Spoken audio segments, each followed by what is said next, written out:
광고 함께 나누도록 하겠습니다. 현장 예배는 한 주 미뤄져서요. 다음 주일 11월 28일 청강리 예배 처소에서 첫 예배를 드리도록 하겠습니다. 교회 공사가 잘 하려고 하다 보니까 조금 미뤄지고 조금 어려운 부분이 있는데요. 잘 마무리될 수 있도록 여러분들이 기도해 주시기를 부탁드립니다. 다음 주 대표 기도는 이호철 집사님 현장 예배 첫 대표 기도가 되겠네요. 이호철 집사님께서 인도해 주시고요. 그 전날에 11월 27일 토요일 오전 중에 함께 모여서 상황이 되시는 분들은 청소하고 우리가 이 주일 예배를 준비하면 좋겠습니다. 오늘은 제가 몇 년 전에 설교했던 부분이 자료가 있어서 갑자기 준비하느라 그 자료를 가지고 말씀을 나누도록 하겠습니다. 우리 함께 오디오밖에 나오지 않습니다. 소리만 나오게 되고 정지 화면이 되겠는데 여러분들 같이 소리에 집중하면서 하나님 말씀으로 함께 세워지는 이 시간 되기를 축복합니다.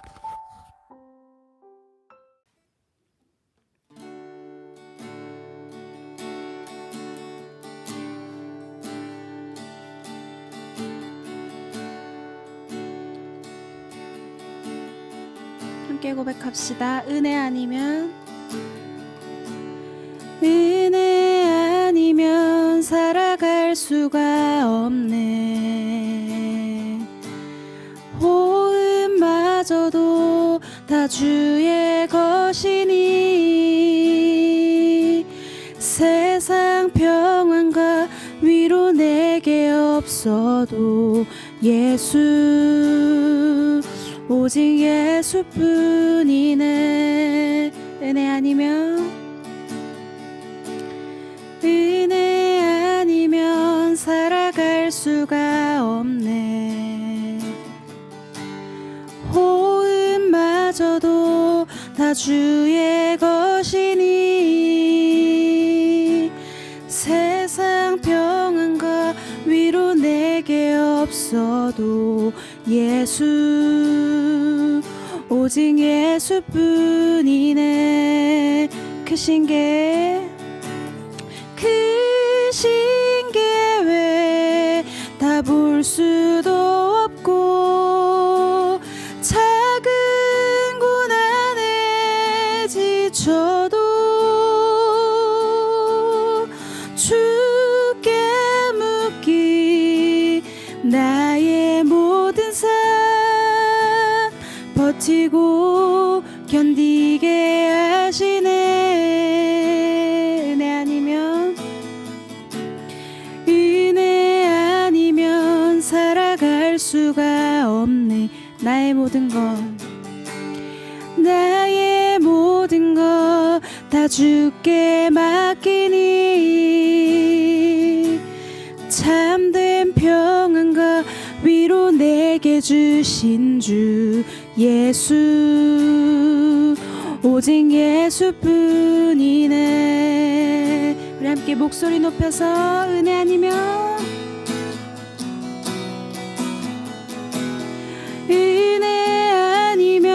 살아갈 수가 없네. 호흡마저도 다 주의 것이니 세상 평안과 위로 내게 없어도 예수 오직 예수뿐이네. 은혜 아니면 살아갈 수가 없네. 우리의 호흡마저도 다 주의 것이니 세상 평안과 위로 내게 없어도 예수 오직 예수뿐이네. 크신 계획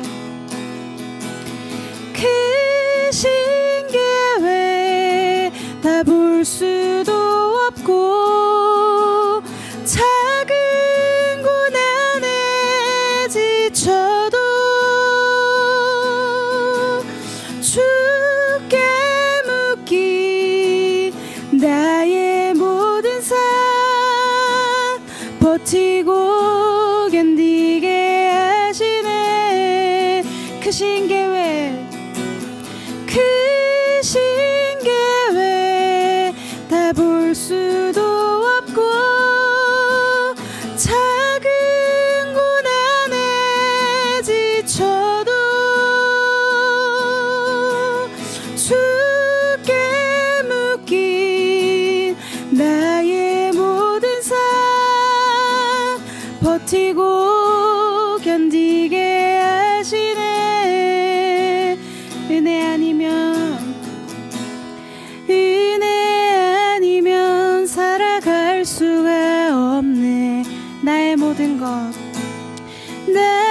모든 것 다 주께 맡기니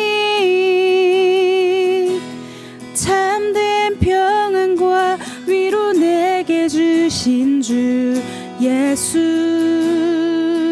오직 예수뿐 우리의 유일한 소망 되시는 주님 앞에 은혜 아니면 살아갈 수가 없네. 나의 모든 것 다 주께 맡기니 참된 평안과 위로 내게 주신 주 예수 오직 예수뿐이네.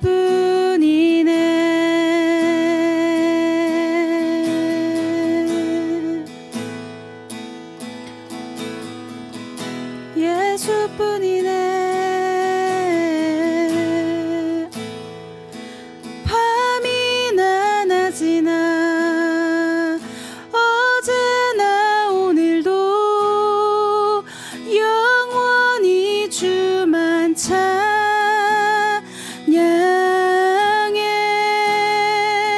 괴롭고 슬플 때 낭망하여 넘어져도 언제나 주만 찬양하. 우리 고백합시다. 밤이나 낮이나 어제나 오늘도 영원히 주만 찬양해.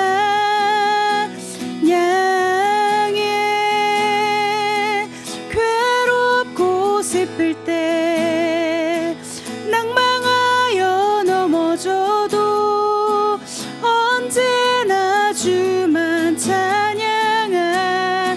밤이나 낮이나 어제나 오늘도 영원히 주만 찬양해. 괴롭고 슬플 때 낭망하여 넘어져도 언제나 주만 찬양하겠네.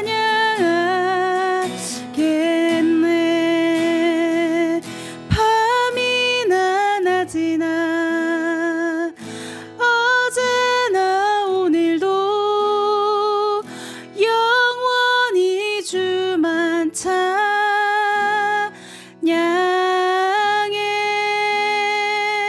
괴롭고 슬플 때 낭망하여 넘어져도 언제나 주만 찬양하겠네. 언제나 주만 찬양하겠네.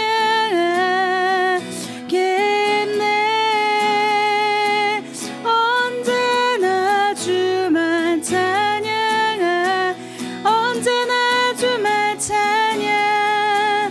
언제나 주만 찬양하겠네. 우리의 유일한 소망 되시며 찬양받기 합당하신 주님 앞에 박수로 영광 돌립시다. 할렐루야.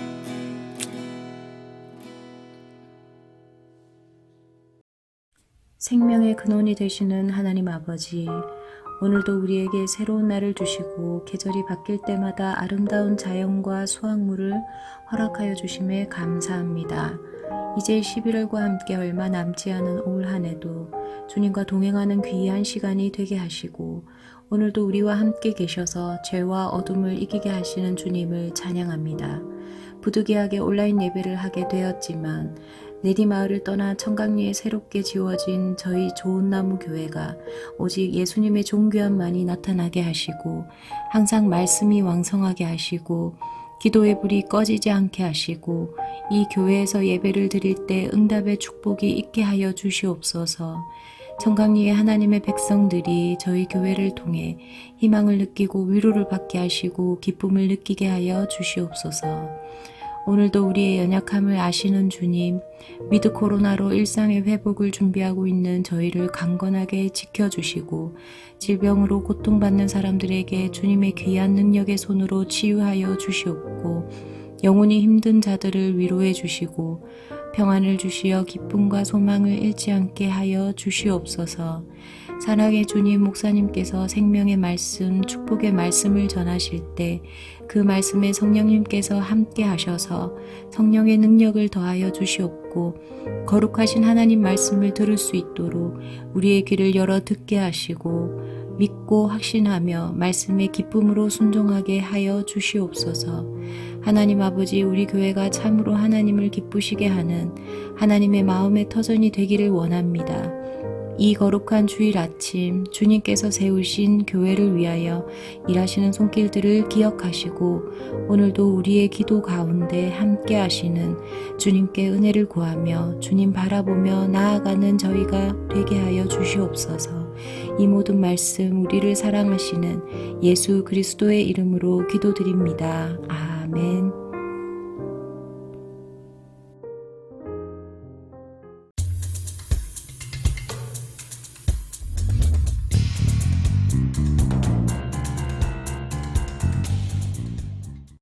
네, 우리 하나님 말씀 함께 보도록 하겠습니다. 요한복음 21장 12절에서 14절까지의 말씀인데요. 한 목소리로 같이 읽도록 하겠습니다.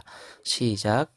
예수께서 이르시되 와서 조반을 먹으라 하시니 제자들이 주님이신 줄 아는 고로 당신이 누구냐 감히 묻는 자가 없더라. 예수께서 가셔서 떡을 가져다가 그들에게 주시고 생선도 그와 같이 하시니라. 이것은 예수께서 죽은 자 가운데서 살아나신 후에 세 번째로 제자들에게 나타나신 것이라. 아멘. 네, 오늘은 누군가를 세우기 원한다면 이라는 제목으로 하나님 말씀 함께 잠시 나누도록 하겠습니다. 한 아이와 아빠가, 초등학생 아이와 아빠가 쓰레기 분리수거를 하러 갑니다. 사이좋게 분리수거를 하러 가는데 아이가 질문을 해요. 아빠에게. 아빠, 요즘 하는 일은 잘 돼? 라고 질문을 합니다. 그때 아빠들은 보통 이런 질문 받으면 당황스럽죠. 뭐라고 얘기해야 되나? 아빠 하는 일 잘 되지 뭐 이렇게 얘기할 수도 있고 사는 게 만만치 않아 얘기할 수도 있겠지만 그 아빠가 아들에게 솔직하게 이야기를 합니다. 열심히 하는데 생각보다 잘 안 되네. 결과가 별로 그렇게 좋지는 않은 것 같아. 열심히 하는데 잘 안 돼. 생각지 못한 일들이 자꾸 생겨서 이렇게 얘기를 합니다. 그러니까 아들이 그렇게 얘기를 합니다. 아, 아빠 그런 거야? 내가 게임하다 보면은 갑자기 몬스터들이 막 덤벼가지고 내가 생각지 못한 일 때문에 자꾸 일찍 죽거든. 그런 거야? 그런 거구나. 이렇게 얘기를 해요. 그 아이가 그러면서 사실은 말이야 아빠 나도 되게 열심히 사는데 이번에 기말고사 성적이 별로 안 좋았어. 이렇게 얘기를 해요. 그래서 아빠가 이렇게 뭐라고 하죠. 너 시험 못 봤구나. 이렇게 얘기를 합니다. 그러면서 그 아빠가 그 아들에게 이렇게 질문을 해요. 아들아, 근데 너는 열심히 노력했는데 일이 잘 안 풀리고 그럴 때 어떻게 해? 라고 질문을 하니까 아이가 이렇게 아주 쉽게 얘기합니다. 그냥 밥 먹고 잊어버려. 라고 얘기를 합니다. 명쾌하죠. 그래서 아빠가 또 궁금해서 물어보죠. 밥 먹고 잊어버려? 그러면 쉽게 잊어버려지니? 라고 얘기를 했더니 아이가 또 이렇게 대답을 합니다. 그럼 그게 마지막 시험도 아니잖아. 앞으로 시험도 많은데 잊어버려야지 어떡하겠어. 이렇게 얘기를 했다고 합니다. 아빠가 아들에게서 인생의 한 수를 배웠죠. 며칠 전에 있었던 제 이야기입니다. 네. 그래서 아들한테 인생을 한번 또 배우는 시간들을 가졌습니다. 우리는 누구나 실패할 수 있고 어려운 시간들을 가질 수 있습니다. 그렇죠? 그런 시간들이 보낼 수 있는데 문제는 뭘까요? 어려움이 온 게 문제입니까? 아니면 그 다음이 문제가 되겠죠. 그 어려움 때문에 무너질 것인가? 아니면 그 어려움을 겪고 나서 일어날 것인가가 문제입니다, 사실은. 그런데 그것이 비단 저만의 문제는 아닐 것이고요. 여러분들의 문제이고 우리 이웃들의 문제일 것입니다. 수많은 사람들이 무너지고 실패합니다. 그리고 성경을 보면은 성경에 대한 여러 가지 정의들이 있지만 제가 봤을 때 성경은 많은 실패 기록들입니다. 수많은 인간들이 하나님 앞에서 실패합니다. 하나님의 길에서 벗어났고요. 하나님의 방법과 다른 방법을 선택을 합니다. 그리고 자기 욕심대로 살아가다가 벌을 받는 기록들이 많이 기록이 되어 있습니다. 그런데 그 무수한 실패의 기록 속에서 어떤 누군가는 다르게 표현이 돼요. 성공하는 사람으로 표현이 됩니다. 자, 그 비법이 뭘까요?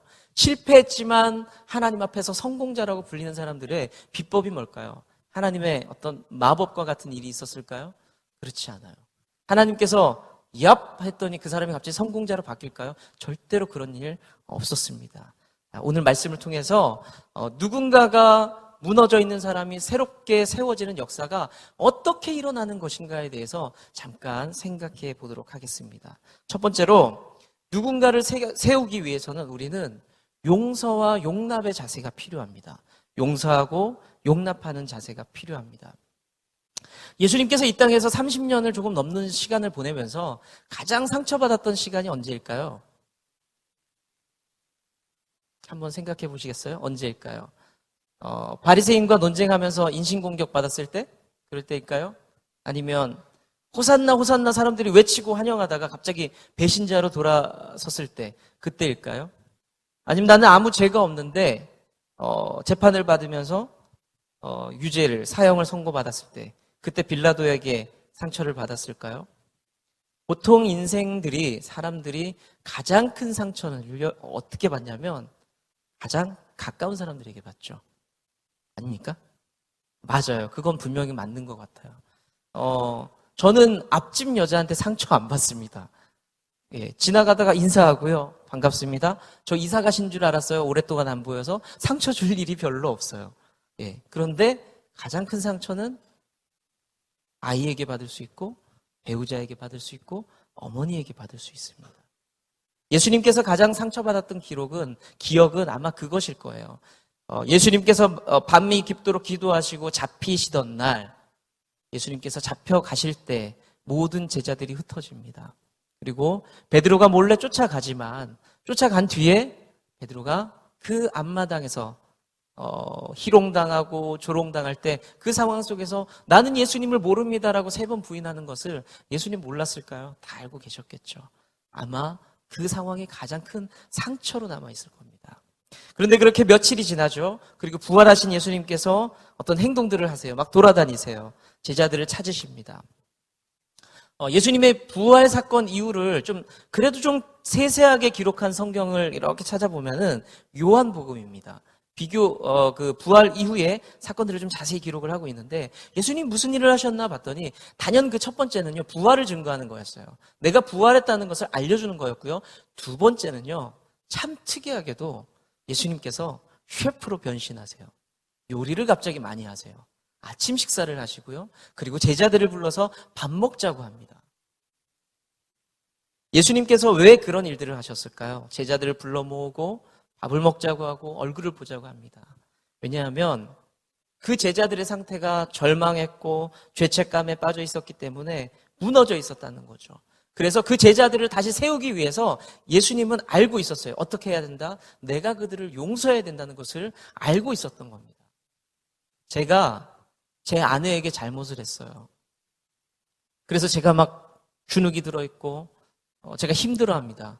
그러면 제가 그런 상황 속에 있을 때 제가 막 길을 가고 있는데 막 주눅이 들어있고 막 힘들어 보여요. 그래서 저에게 늘 잘 대해주시는 장건수 집사님 오셔서 왜 이래요 오늘? 맛있는 거 먹으러 가요. 그래서 맛있는 걸 먹으면 어떻게 될까요? 기분이 막 좋아져요? 아니요, 체해요. 밥 먹으면서도 와이프 생각. 그 여자가 왜 나한테 화가 났을까? 내가 어떻게 풀 수 있을까? 그렇지만 제가 기분이 좋아지고 회복이 되고 일어서려면 어떻게 해야 되죠? 아내가 용서하고 용납하면 그것이 해결된다는 거죠. 자, 제가 용서와 용납이라는 두 가지 단어를 일부러 사용을 했습니다. 우리가 일어서기 위해서는요, 용서와 용납이 필요한데, 용서의 개념은 이해한다는 개념입니다. 아, 저 사람이 그래서 그랬구나. 아, 이해하겠어. 이런 겁니다. 근데 그것을 넘어서는 것이 용납이죠. 이해하겠어. 이리 와봐. 내가 안아줄게. 그게 진짜 회복이라는 거죠. 그냥 예를 든 거죠. 계속 제가 아내에게 문제를 잘못을 했을 때 아내가 아, 내 남편이 그래서 그랬구나 라고 끝나면 그냥 이해하고 넘어가는 건데, 제 아내가 저를 불러서 당신이 이래서 이런 거지, 당신의 상황을 알겠어. 이리 와봐. 내가 안아줄게. 그럼 그게 뭐죠? 그게 제가 살아나는 거예요. 제가 회복되는 겁니다. 예수님께서 그렇게 안아주고 있는 겁니다. 누군가가 제가 잘못을 했는데 그 누군가가 나를 용서해 준대요. 나를 용납해 주겠대요. 그러면 제가 무슨 생각이 들까요? 첫 번째로 고맙다, 감사하다? 아니요, 그 생각 안 들어요. 제가 아까와 같은 상황이잖아요. 아내가 저를 안아줘요. 그러면요, 첫 번째로 드는 생각은요, 미안함이에요. 용서받아 본 적 있으시죠? 그러면 그 사람이 용서해 주겠다고, 내가 널 받아주겠다라고 하면은 미안한 마음이 먼저 들어요. 근데 이 미안함이 굉장히 긍정적이죠. 뒷걸음질 치는 미안함이 아니에요. 다가가는 미안함이죠. 그리고 고마워하기 시작하죠. 예수님께서 제자들을 막 불러 모아요. 그리고 밥을 먹이고, 그리고 회복을 시켜 주십니다. 그리고 하나님의 사명을 다시 한번 주신다는 거죠. 사랑하는 성도 여러분, 우리가 누군가를 일으키기 위해서는요, 화나고 분노하고 짜증나는 경우가 있을 때라도 우리가 예수님의 모델을 통해서 배울 수 있는 것은요, 불러서 안아주세요. 주세요. 나를 지금 가장 어렵게 하는 그 누군가가 있다면 안아주세요. 그럴 때 그 공동체 안에 회복이 일어날 줄로 믿습니다. 내가 정말 싫어하고 미워하는 누군가가 있다면요, 예수님께 기도하세요. 내가 그를 용서할 수 있게 좀 내 마음을 좀 무르게 해주세요. 기도하시면서 그를 안아줄 수 있어야 됩니다. 예수님께서 그렇게 하신 후에 베드로를 세우시고 사명을 주셨던 것을 기억하면서 이웃을 품어줄 수 있는 저와 여러분들 될 수 있기를 축복합니다. 자, 누군가를 세우기 위한 두 번째 방법은요, 동행입니다. 함께 해줘야 됩니다. 함께. 베드로가 만신창이가 됐습니다. 그런데 예수님 만나주셨고 베드로를 부르시고 마주 앉았습니다. 예수님께서 그를 회복시키는 두 번째 방법은요, 함께 그 자리에 있어 줬다는 겁니다. 제자들이 굉장히 무능했죠. 사실은 사회적으로도 좀 어눌했고요. 말도 잘 못했고 어떤 지도자의 위치에 있는 사람도 별로 없었습니다. 그런데 그들이 갑자기 변화된 사건이 언제부터였습니까? 예, 오순절 사건부터죠. 성령이 임재하니까 그들이 변화되기 시작했다는 거죠. 자, 저는 이 부분을 조금 바꿀게요. 예수님께서 떠나고 나니까 이들 가운데서 좀 어려움이 있었어요, 사실은. 교회 지도자의 모습을 갖추지 못했습니다. 그런데 이들이 변화됐던 계기가 바로 성령께서 동행하기 시작할 때 그들의 삶이 변화되기 시작했다는 겁니다. 갑자기 용기가 생겼고요. 그리고 입이 열리기 시작했고 더 큰 믿음이 생기기 시작했습니다. 누군가 함께 할 때 그렇게 삶의 변화가 세워지는 것이 일어난다는 것입니다. 우리가 좋은 리더에 대해서 많이 생각을 하잖아요. 여러분들이 생각하는 좋은 리더의 모델들이 있을 겁니다. 아, 내가 옛날에 생각해 봤을 때 옛날에 그 선생님 참 좋은 모델이야. 좋은 리더였어. 옛날에 그 목사님 참 좋은 리더였어. 이런 모델들이 있을 텐데 지금 이 좋은 리더에 대해서 좀 함께 생각을 해보자면 좋은 리더의 가장 큰 덕목, 유능해야 되죠? 그럴 수 있죠. 성품이 좋아야 되죠? 그럴 수 있죠. 그렇지만 제가 오늘 말씀드리고 싶은 것은 함께 할 수 있어야 됩니다. 함께.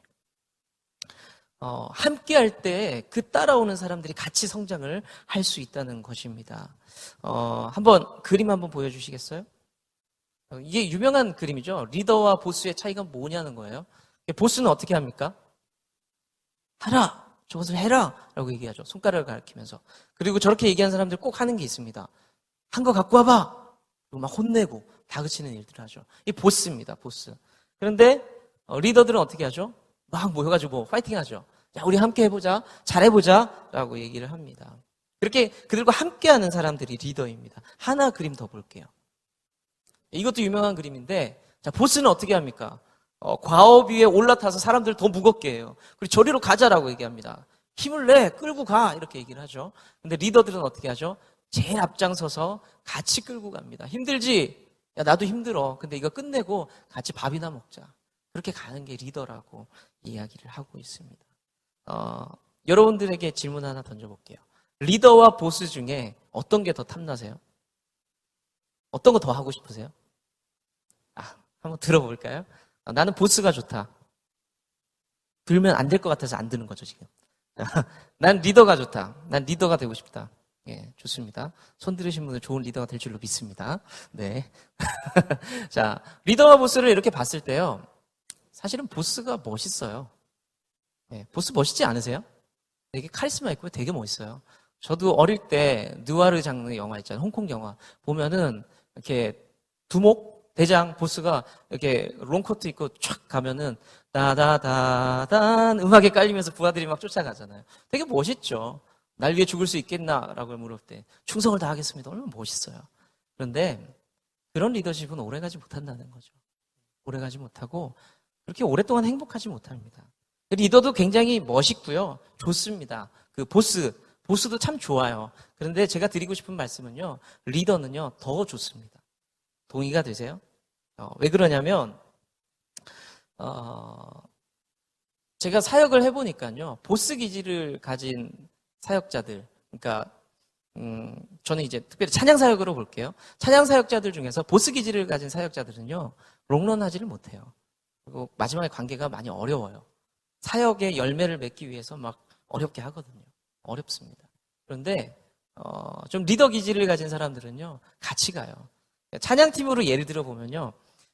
우리 찬양팀원이 네가 보스잖아 이렇게 생각할 수도 있는데 찬양팀을 보면은 이런 보면대를 갖다 놓고 스피커 선을 감고 마이크를 갖다 놓고 하는 것들을 같이 하는 리더가 진짜 리더예요. 진짜 좋은 사람들이에요. 그럴 때 팀이 어렵고 힘든 일을 같이 해낸다는 거죠. 제가 찬양 사역을 하면서 이렇게 보니까 다음 사람들을 키우는 게 가장 큰 과업입니다. 어떤 교회를 가더라도 다음 사람들을 키워내는 게 가장 큰 숙제입니다, 사실은. 그럴 때 좋은 리더십을 가진 리더들은요, 늘 함께해요. 자, 이리 와봐. 우리 같이 예배할까? 처음부터 악기를 가르치지 않아요. 찬양하면서 예배하는 것들을 같이 예배하는 마음들을 키워요. 그러면 누군가 기타를 배우고 싶어요. 그러면 시간을 내서 같이 기타를 가르쳐줘요. 나는 드럼을 못 쳐요. 근데 드럼을 좋아해요. 그럼 드럼 선생님들을 막 붙여줘요. 그리고 지켜봐요. 그리고 아이스크림도 사다 주고요. 이게 좋은 리더라는 거죠. 함께하는 거. 그럴 때 그 공동체 안에 소망이 있습니다. 제가 제자 훈련하는 목사님을 가만히 우리 담임 목사님 보잖아요. 이게 보통 일이 아니거든요. 3기, 4기 광고할 때마다 제가 깜짝깜짝 놀라요. 저러다 목사님 쓰러지시겠다. 너무너무 힘든 일이거든요. 물론 제자 훈련에 들어오시는 분들은요, 뭐 다들 그렇게, 너무 힘들어요. 뭐 숙제가 많아서 힘들어요. 암송도 많고 힘들어요. 라고 얘기하시는데 힘드시죠. 그렇지만 제가 봤을 때는 목사님 진짜 힘드세요. 열심히 하십시오. 제자 훈련 받으시는 분들. 자, 그런 목사님을 보면서 제가 도전받은 건요, 좋은 그런 리더십입니다. 다 같이 하세요. 암송도 같이 하시고, 숙제도 같이 하시고, 과제도 같이 하시고, 가만히 보면요. 저희들이랑 똑같이 청소도 같이 하시고 다 같이 하세요. 그러니까 후배들이 따라갈 수밖에 없는 거죠. 따라갈 수밖에 없습니다.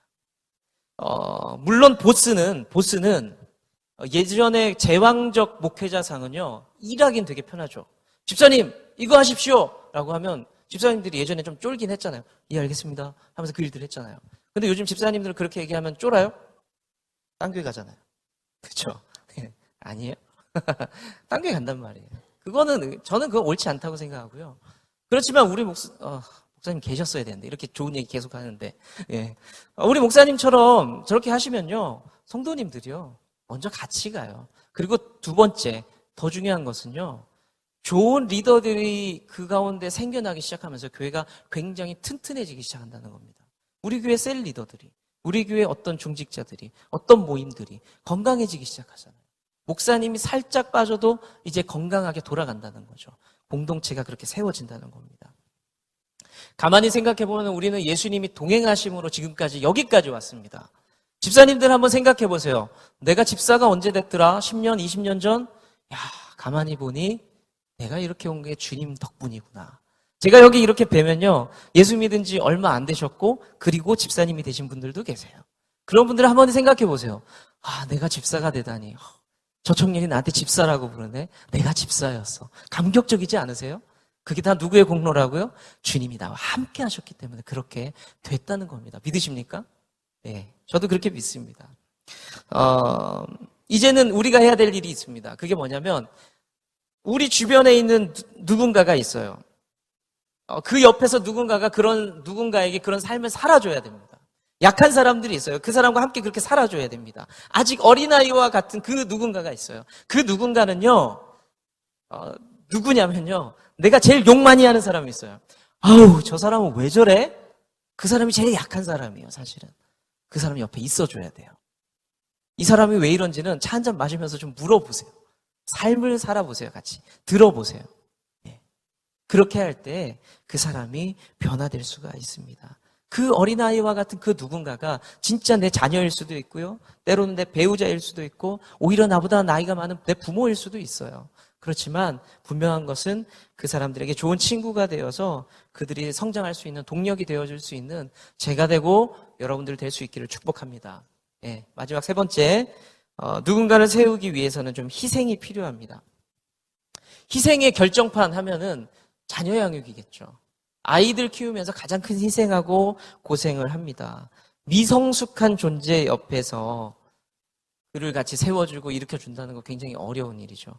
교회 안에서요, 불신자가 성도가 된다는 것, 믿지 않는 사람이 신앙 고백하고 침례받는다는 것이 얼마나 어려운 일이고 희생이 필요합니까? 그것을 위해서는 옆에서 돕는 드러나는 사람들이 있어요. 그리고 보이지는 않지만 계속해서 돕는 누군가가 분명히 있습니다. 한 사람이 성장하기 위해서 그 옆에 누군가가 분명히 있다는 거죠. 사도행전 15장의 말씀을 보시면요, 바나바와 바울이 등장을 하는데 이 두 사람이 크게 다툽니다. 초기 기독교의 큰 기둥들이었죠. 바나바와 바울. 아주 큰 기둥이었습니다. 그런데 이들이 심하게 다퉈요. 뭐가 문제였어요? 우리 너무나 잘 알고 있죠? 마가 때문에 그랬습니다. 마가 요한이라는 사람 때문에 둘이 다툽니다. 왜? 마가는 1차 선교 여행 갔을 때에 중간에 힘들다고 도망을 갔습니다. 그러니까 사도 바울 입장에서는 저런 사람 못 쓰겠다라고 얘기하죠. 버리라고 얘기합니다. 난 안 데려가겠다라고 얘기해요. 그랬을 때 바나바는 뭐라고 얘기합니까?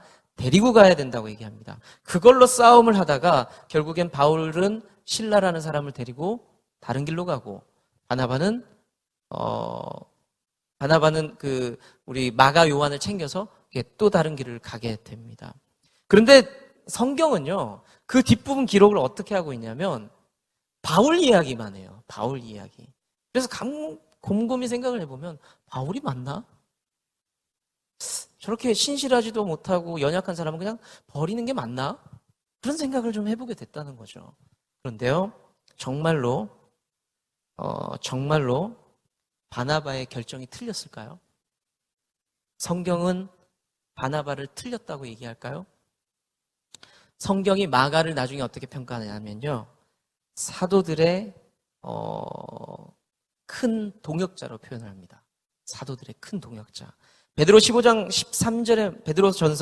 15장 13절의 말씀에는요, 베드로는 마가를 향해서 뭐라고 했냐면 내 아들이라고 얘기를 합니다. 그렇게 버려질 운명과 같았지만, 그렇게 낙오하는 사역자로 보였지만, 그 마가 요한이 베드로 옆에 붙어서 큰 일을 감당을 했습니다. 그리고 그렇게 갈등을 일으켰던 그 바울이 나중에 마가 요한을 어떻게 평가했을까요? 나의 동역자요, 나의 위로라고 표현을 합니다. 놀랍죠? 상황이 바뀝니다. 그리고 우리가 너무나 잘 알고 있듯이 마가 요한은 마가복음을 쓰게 됩니다. 마태, 마가, 누가, 요한 중에 어떤 성경이 가장 먼저 쓰여졌을까요? 마가복음입니다. 마가복음이 다른 성경에 영향을 주기 시작합니다. 실패한 사역자로 보였어요. 무능한 사역자로 보였어요. 도망자가 될 뻔했습니다. 그런데 옆에서 그 배경 속에 누가 있었습니까? 바나바가 도왔어요. 인내하고 수고하고 도왔습니다.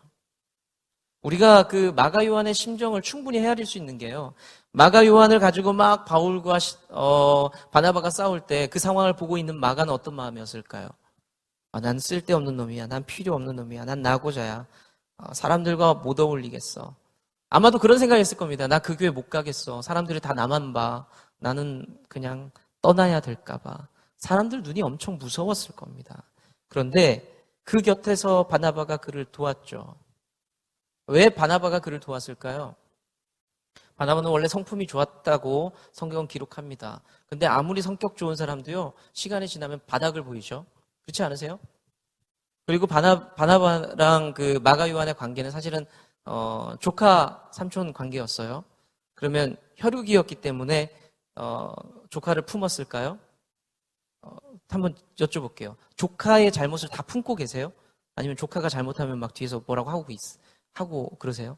뭐라고 하잖아요, 사실. 그 녀석은 말이야. 혈육이라고 쉽게 그렇게 품을 수 없어요. 지금 우리 청문회 보면 잘 나오잖아요. 최순실의 조카 장시호가 얼마나 관계가 좋습니까? 둘이 관계가. 그게 혈육이라 그래서 품을 수가 없어요. 그런데 바나바가 품었던 것은 자기의 성품이 아니에요. 성품으로 사역하는 사람이 있어요. 그거 금방 바닥납니다. 자기 기술로 사역하는 사람이 있어요. 금방 바닥납니다. 혈육으로 사역하는 사람이 있어요. 금방 바닥납니다. 그런데 바나바가 마가 요한을 품을 수 있었던 것은요, 그를 통해서 하나님의 비전을 받기 때문인 거예요. 하나님, 우리 마가 요한을 통해서 하나님 하실 일들이 있죠. 그럼 제가 끝까지 붙잡겠습니다. 그 비전을 품었기 때문에 그를 붙잡고 헌신하고 수고했던 겁니다. 우리 한번 또 돌이켜 볼게요. 우리는 누군가의 헌신과 수고로 여기까지 오지 않았습니까? 누가 인내해주고, 누가 참아주고, 희생해줘서 지금 이곳에 세워져 있는 것 아닙니까?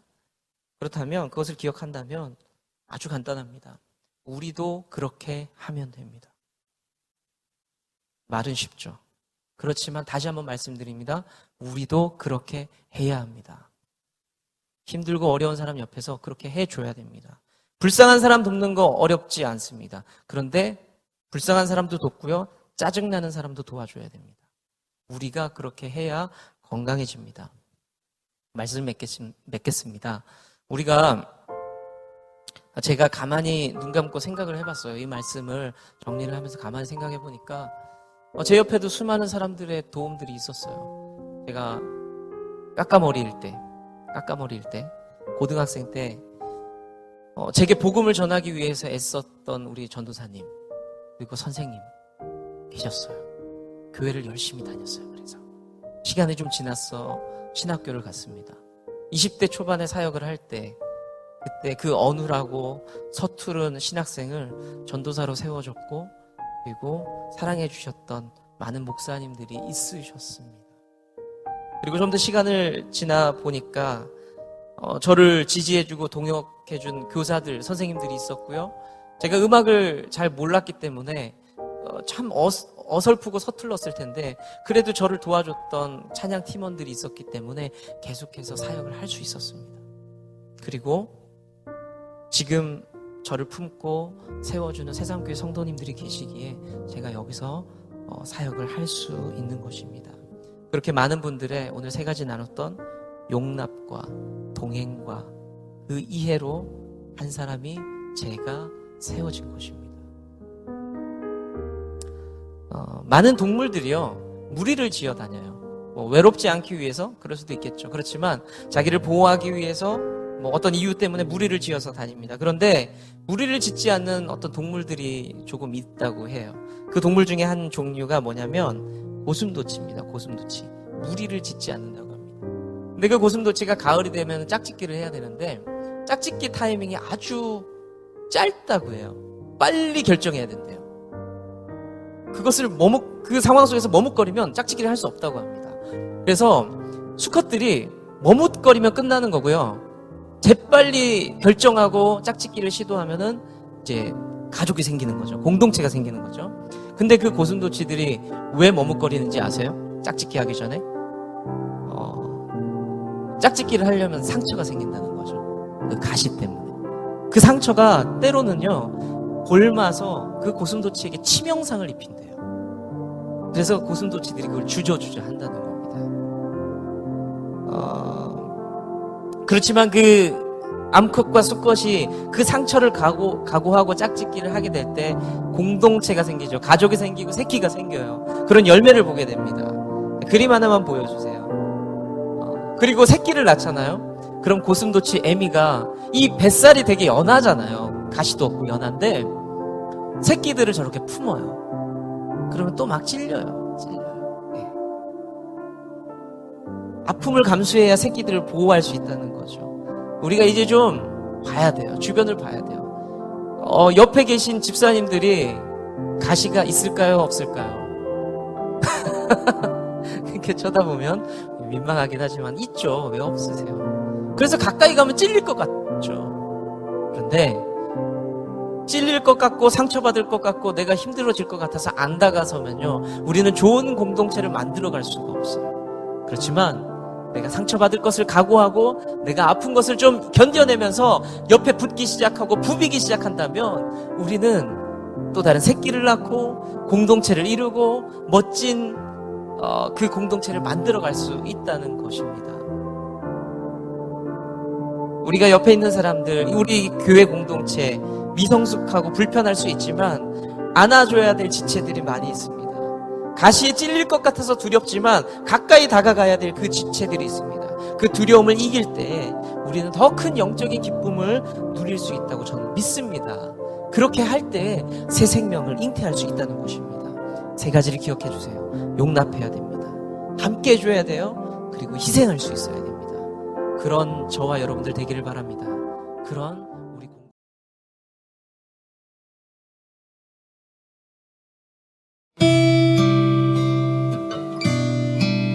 우리의 길 첫째, 우리는 오직 예수 그리스도를 섬기는 믿음의 가족으로서 정체성을 가집니다. 둘째, 우리는 서로를 향한 사랑과 용서를 통해 이 땅에서 천국의 쉼을 누립니다.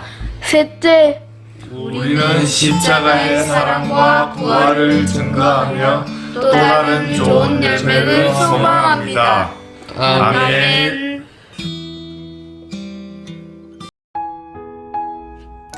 이제 우리가 서로를 향해 축복하며 기도하도록 하겠습니다. 사랑하는 좋은 나무 교회 성도님들이 주 안에서 강건하시기를 축복합니다. 사랑하는 목사님께도 강건의 축복이 함께하기를 소망합니다. 고난 속에서도 우리 주님의 기쁨을 누리시기를 축복합니다. 염려 속에서도 우리 주님의 해답을 경험하시기를 축복합니다. 우리가 주의 뜰 안에 머무는 복된 성도 되기를 소망합니다. 아멘.